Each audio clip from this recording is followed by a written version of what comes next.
এ সময় মিডিয়া পাল্টে যাচ্ছে মন্তব্য করে মির্জা ফখরুল বলেন, সোশ্যাল প্ল্যাটফর্ম প্রভাবিত করছে মানুষকে। সাইবার যুদ্ধের জন্য দলের তরুণ নেতাদের প্রস্তুতির আহ্বান জানান তিনি। এখন একটা কিন্তু মারাত্মক রকমের একটা বড় রকমের আক্রমণের শিকার আমরা হয়েছি। সাইবার অ্যাটাক হয়েছে আমাদের উপরে। চতুর্দিক থেকে একটা পরিকল্পিতভাবে বিএনপিকে হেয় প্রতিপন্ন করবার জন্যে, বিএনপিকে উড়িয়ে দেওয়ার জন্য, এবং সবচেয়ে মারাত্মক যেটা, ফর দ্য ফার্স্ট টাইম এবার আমাদের নেতা তারেক সাহেবের উপরে আক্রমণ হয়েছে, যেটা খুব অ্যালার্মিং। জাতীয়তাবাদী শক্তিকে ধ্বংস করতে চায় যারা, তাদের সতর্ক করে দলের মহাসচিব বললেন, বিএনপি ধ্বংসস্তূপ থেকে উঠে দাঁড়ানো দল। আজকে যে প্রচার হচ্ছে, অপপ্রচার হচ্ছে, এর পেছনে কিন্তু একেবারে সুনির্দিষ্ট চক্রান্ত রয়েছে। সেই চক্রান্ত হচ্ছে বাংলাদেশের জাতীয়তাবাদী শক্তিকে ধ্বংস করে দেওয়া।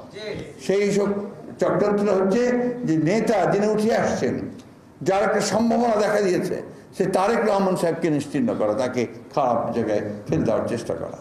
বিএনপিকে এত সহজে তুড়ি মেরে উড়িয়ে দেওয়া যাবে।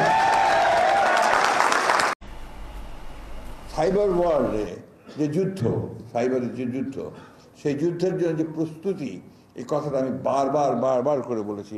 আমার মনে হয় এর আগের যে অনুষ্ঠানগুলোতে এসেছি, আমি সেখানে তোমাদেরকে বলেছি। এখনকার এই যুদ্ধ আপনার সমাবেশের যুদ্ধ নয়। এখন যে যুদ্ধটা আপনাকে করতে হবে, এখনকার যুদ্ধ, সেই যুদ্ধ আপনি স্লোগান দেওয়ার যুদ্ধ নয়। এখনকার যুদ্ধ হচ্ছে আপনার ওই যে মোবাইল সেট আছে, এই মোবাইল সেটে সাইবার ওয়ার, আপনাকে সাইবার ওয়ার করতে হবে। শুধু হই হই করলাম, স্লোগান দিলাম, এতে কিন্তু আপনি এই যুদ্ধ জয় করতে পারবেন না।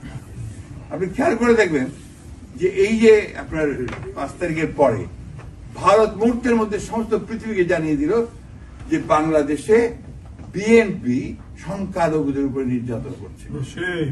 ঠিক না? করেছে কিনা? সেম তো বটেই। এই জায়গাটা আপনাদেরকে সজাগ, এই জায়গাটা আপনাদেরকে সতর্ক হতে হবে।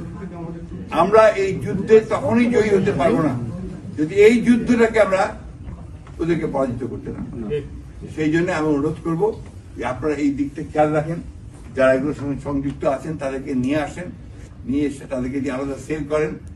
আমি তো খুব বেশি কিছু জানি না এটা সম্পর্কে, কিন্তু আমি জানার চেষ্টা করছি এই বয়সেও। এটা না করলে এখন যুদ্ধ জয় করা যাবে না। আমি তাই অনুরোধ করবো যে যারা তোমরা এই কাজটা করছো, তারা তোমরা আরো ব্যাপকভাবে করো, আরো বেশি মানুষকে সঙ্গে নিয়ে করো, আরো বেশি যারা এই কাজের সঙ্গে জড়িত আছেন তাদেরকে সঙ্গে নিয়ে করো।